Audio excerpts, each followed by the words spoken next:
Hi అండి, welcome to Missamma చెప్పే కథలు. ఇప్పుడు మీరు వినబోతున్న కథ ఈనాడు ఆదివారం మ్యాగజైన్లో నవంబర్ నెల 2025లో వచ్చింది. కథ పేరు సారే. రచయిత కోయిలాడ రామ్మోహన్ రావు గారు. ఇక కథలోకి వెళ్ళిపోదాము. ఏమిటి, మళ్ళీ ఉద్యోగం వదిలేసావా? మరో ఉద్యోగం దొరుకుతుందని గ్యారంటీ ఉందా? ఈ 10 ఏళ్లలో డజన్ ఉద్యోగాలు మారావు. ఈ పాటికి అందరికీ నీ సంగతి తెలిసిపోయి ఉంటుంది. నీకు ఉద్యోగం ఎవడిస్తాడు? ఆమెని కోపంగా అడుగుతున్నా ఆమె గొంతులో ధ్వనిస్తున్న అంతులేని ఆవేదనను గుర్తించిన శ్రీకర్ నిర్లిప్తంగా ఉండిపోయాడే తప్ప ఏమీ మాట్లాడలేదు. దాంతో ఆమెనికి ఇంకా కోపం వచ్చింది. ₹1,00,000 నెల జీతాన్ని తృణపాయంగా వదిలేశావు. ఇల్లు ఎలా గడుస్తుందో ఆలోచించావా? పిల్లలు పెద్దవాళ్ళు అవుతున్నారు, ఖర్చులు పెరుగుతున్నాయి. నా ఒక్క సంపాదన ఎలా నెట్టుకురావాలి? అంది కళ్ళలో నీళ్లు తిరుగుతుంటూ. ఎప్పుడు ఏడవడమేనా? నన్ను అసలు అర్థం చేసుకోవా? ఈ ఆఫీస్లో కూడా అందరూ నన్ను అనేవాళ్లే. అందరూ సన్నాసులే. మా మేనేజర్కి కూడా పని చేయడం రాదు.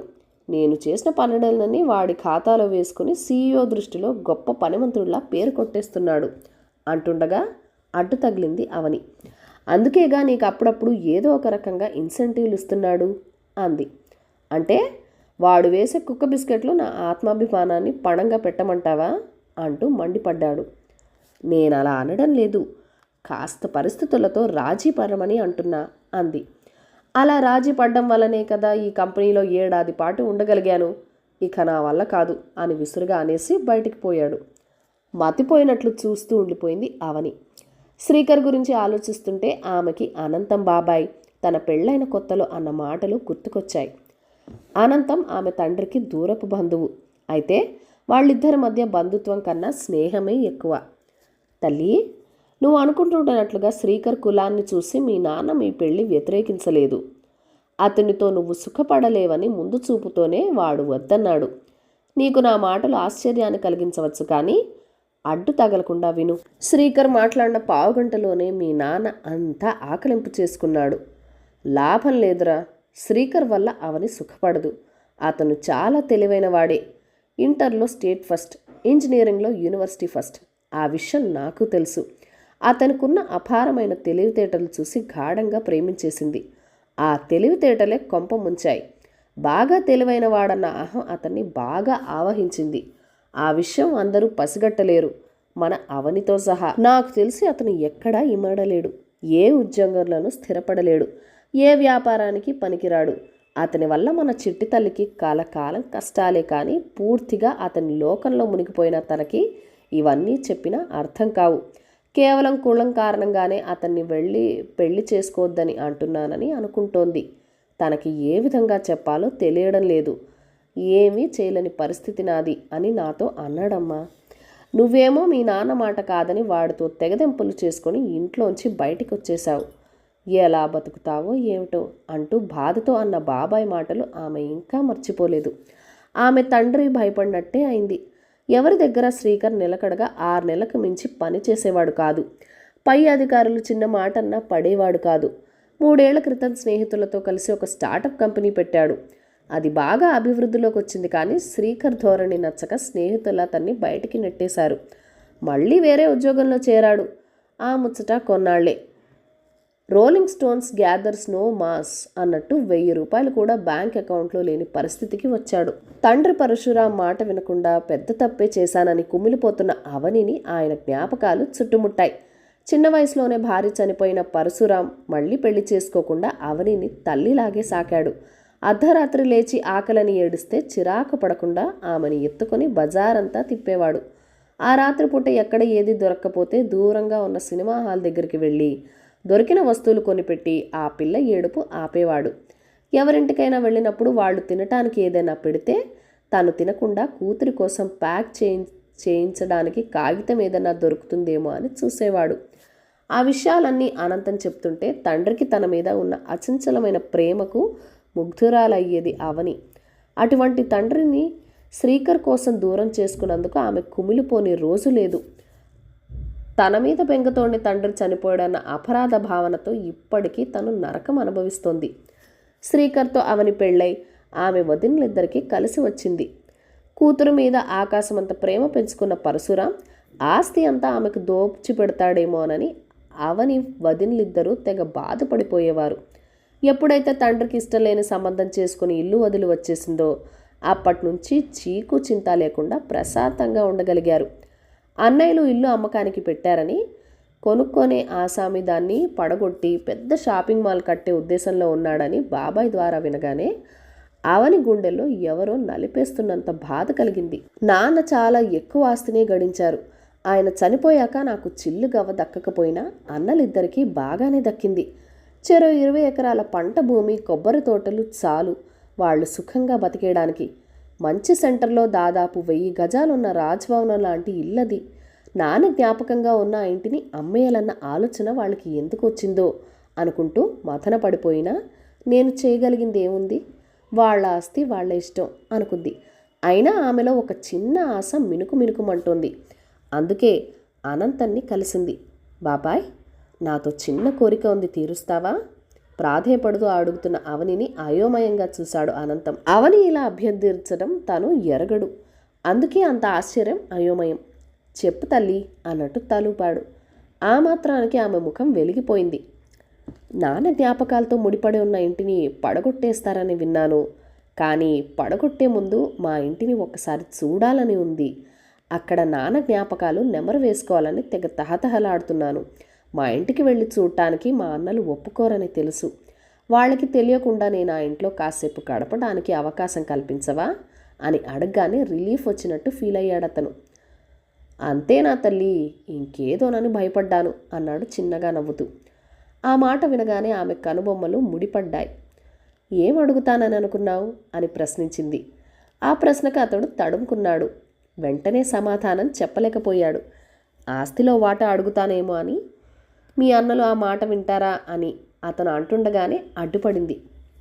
బాబాయ్, నువ్వు నన్ను ఇంతేనా అర్థం చేసుకున్నది? నేను చాలా ఆర్థిక ఇబ్బందుల్లో ఉన్నమాట వాస్తవమే. శ్రీకర్ ఉద్యోగం వదిలేయడం వల్ల మరింత ఇబ్బంది పడుతున్నానన్నది నిజమే. కానీ నా ఆత్మగౌరవాన్ని చంపుకొని దిగజారుతానని ఎలా అనుకున్నావు అంటూ ఆవేదనతో అడుగుతున్న అవని దిగ్భ్రమలో చూస్తూ ఉండిపోయాడు కాసేపు. అయ్యో తల్లి, నా ఉద్దేశం అది కాదమ్మా. ఆస్తిలో వాటా నీ హక్కు. అందుకే ఎప్పుడైతే నాన్న మాటని నాన్నని కాదని ఆ ఇల్లు వదిలేసి వచ్చానో అప్పుడే నా హక్కు కోల్పోయాను. ఇప్పుడు అదంతా ఎందుకులే, నేను అడిగిన కోరిక నెరవేరుస్తావు కదూ? ఆశగా అడుగుతున్న అవని తలపై చేయి వేసి, నువ్వేమి దిగులు పడకు, మీ అన్నలకు తెలియకుండా ఆ ఏర్పాటు చేస్తాను అని అభయం ఇచ్చేసరికి అవని తృప్తిగా నవ్వింది. 10 ఏళ్ల తర్వాత తాను పుట్టి పెరిగిన ఇంటి ముందు నిలబడింది. ఏదో తెలియని ఉద్వేగం ఆవహించింది ఆమెను. తన ప్రమేయం లేకుండానే ఒళ్ళంతా కంపించడం మొదలైంది. తనని తాను సంభాళించుకోవటానికి కాస్త సమయం పట్టింది. ఆ తర్వాత నెమ్మదిగా ఇంట్లో ప్రవేశించింది. ఇంట్లో అడుగడుగున తండ్రి జ్ఞాపకాలే. హాల్లోకి అడుగు పెట్టగానే తండ్రి టేబుల్, కుర్చీ దర్శనమిచ్చాయి. నగీషీలు చెక్కిన రోజ్ వుడ్ కుర్చీలో కూర్చుని ఏవో పేపర్లు చూసుకుంటున్న తండ్రి తలెత్తి తనని చూసినట్లు అనిపించింది. దీర్ఘంగా నిట్టూర్చి ముందుకు నడిచింది. బాగా దుమ్ము పట్టేస్తున్న నాన్న ఫోటో చూడగానే ఆమె మనసు కలుక్కుమంది. దొరికిన గుడ్డతో తుడిచింది. ఆ ఫోటోను చూస్తుంటే నాన్నే తన ఎదురుగా నిలబడి ఉన్నట్టు అనిపించింది. ఆమె మనసు బాధతో మూలిగింది. తండ్రి బెడ్రూంలోకి వెళ్ళగానే ఎన్నో జ్ఞాపకాలు. నాన్న గుండెల మీద పడుకొని హాయిగా నిద్రపోయిన రోజులు గుర్తొచ్చి మనసంతా ఏదోలా అయిపోయింది. తండ్రి జ్ఞాపకాలతో బరువెక్కిపోయిన గుండె ఆ భారాన్ని భరించలేక అల్లల్లాడిపోతున్నట్టుగా అనిపించింది. తన్నుకొస్తున్న దుఃఖాన్ని అదుపు చేయలేక సతమతమైపోతున్న అవని భుజం మీద ఒక చెయ్యి పడగానే ఒక్కసారిగా ఉలిక్కిపడి వెనక్కి తిరిగింది. అనంతం ఆమె వెనకలే నిలబడి ఉన్నాడు. తన్నుకొస్తున్న దుఃఖాన్ని ఆనకట్ట వేయలేకపోతున్న అవని పరిస్థితి చూసి అతని కళ్ళమట్ట నీళ్లు జలజల రాలాయి. ముందే అనుకున్నాను తల్లి, ఆ ఇంట్లో అడుగుపెట్టిన క్షణం నుంచి నువ్వు కుమిలిపోతూ ఉంటావని. పద తొందరగా ఇల్లంతా ఒకసారి కలే తిరిగే. నువ్వు ఇక్కడ ఉన్నట్టు తెలిస్తే మీ అన్న వదనలు చేసే రాద్ధాంతాన్ని భరించలేవు అన్నాడు. అలాగే బాబాయ్, ఏదో నా తృప్తి కోసం ఇక్కడికి వచ్చాను. ఇక్కడి నుంచి ఏదైనా తీసుకుపోవాలన్న కోరిక లేదు నాకు. వాళ్ళు ఏవేవో ఊహించుకొని అనవసరంగా భయపడుతున్నారు. కాకపోతే నాన్న గుర్తుగా ఏదైనా ఒక వస్తువు ఇస్తే తీసుకెళ్దామని మాత్రం ఆశగా ఉంది. వాళ్లకు అవసరం లేనిది ఏదైనా ఇస్తారేమో అడగవా అంటూ బాబాయ్ చేతులు పట్టుకుని అర్థించింది. అనంతం పరశురాం కొడుకుల ముందు ఇబ్బందిగా కూర్చున్నాడు. అతను ఏదో అడగాలని అనుకుంటున్నాడని వాళ్లకు అర్థమైంది. చెప్పు బాబాయ్, ఏదో అడగాలని వచ్చినట్లున్నావు అన్నాడు పరశురాం పెద్ద కొడుకు పార్దు. మీ చెల్లికి ఒక కోరిక ఉందిరా అంటూ సందేహిస్తూ అడిగాడు అనంతం. ఆస్తిలో వాటా కావాలా వెటకారంగా అడిగాడు రెండో కొడుకు కిషోర్. అబ్బే అదేం లేదు, చిన్న కోరిక అంతే. మీ నాన్న జ్ఞాపకార్థం ఏదైనా వస్తువు ఇమ్మని అడగండి అన్నాడు అనంతం. పూచిక పుల్ల కూడా ఇవ్వం, మహాభారతంలో దుర్యోధుడు అన్నట్టు ఇంతెత్తు లేచాడు కిషోర్. తమ్ముడిని శాంతపరిచి పెద్ద ధర్మమూర్తిలా పోజు పెడుతూ, అంత కావాలంటే నాన్న టేబుల్ కుర్చీ తీసుకెళ్ళమను అన్నాడు పార్థు. కిషోర్ అడ్డు చెప్పబోయి ఆగిపోయాడు. దానికి కారణం అనంతానికి బాగా తెలుసు. అవి బాగా పాతబడిపోయాయి. కాళ్ళన్నీ లూజ్ అయిపోయి బాగా దెబ్బతిని వాడుకోవడానికి అనువుగా లేవు. అందుకే కిషోర్ అడ్డు చెప్పలేదు. చేసేది లేక తన సమ్మతిని తెలియజేస్తూ తలాడించాడు అనంతం. వారం రోజుల తర్వాత అనంతమే ఆ టేబుల్ని కుర్చీని అవని ఇంటికి తీసుకొచ్చాడు. వాటిని ముట్టుకోగానే ఆమెకి ఒక్కసారిగా దుఃఖం ముంచుకొచ్చింది. గుడ్డతో శుభ్రంగా తుడిచింది. ఆ రెండింటితో ఆమెకి ఎంతో అనుబంధం ఉంది. వాటితో ముడిపడిన జ్ఞాపకాలు ఎన్నో ఉన్నాయి. పరశురాం ఎక్కువసేపు ఆ కుర్చీలోనే కూర్చొని టేబుల్ మీదున్న కాగితాలని న్యూస్ పేపర్లు చదువుతూ ఉండేవాడు. అక్కడే అప్పుడప్పుడు మంచి కవితలు రాసి అవనికి వినిపిస్తూ ఉండేవాడు. అవని కూడా అక్కడ గడపడమే ఇష్టం. చిన్నప్పుడు తండ్రి తనని టేబుల్ మీద కూర్చోబెట్టుకొని అన్నం టిఫిన్ తినిపించిన రోజులు గుర్తొచ్చాయి. ఆమె మనసు బాధతో ములిగింది. స్కూల్లో చదువుతున్నప్పుడు కానీ కాలేజీలో చదువుతున్నప్పుడు కానీ నాన్న పక్కనే కూర్చొని ఆ టేబుల్ మీద తన పనులన్నీ పూర్తి చేసుకునేది. అందుకే ప్రాణం లేనివైనా ఆ కుర్చీ ఆ టేబుల్ ఆమె జీవితంలో ముఖ్య భాగం అయ్యాయి. ఆమెకు అపురూపమైన కానుకలు అయ్యాయి. శ్రీకర్ ఏ సహాయం చేయకుండా చూస్తూ ఉన్నాడు. అతని ముఖంలో కాసింత అసహనం కనబడుతోంది. తనను కాదన్నాడన్న మామగారంటే అతనికి ఇప్పటికీ కోపమే. చూడండ్రా, మీ మామయ్యలు మీ అమ్మకు ప్రేమతో ఓసారి పంపారు అని పిల్లలతో వెటకారంగా అంటూ తన అక్కసు తీర్చుకొని అక్కడి నుండి వెళ్ళిపోయాడు.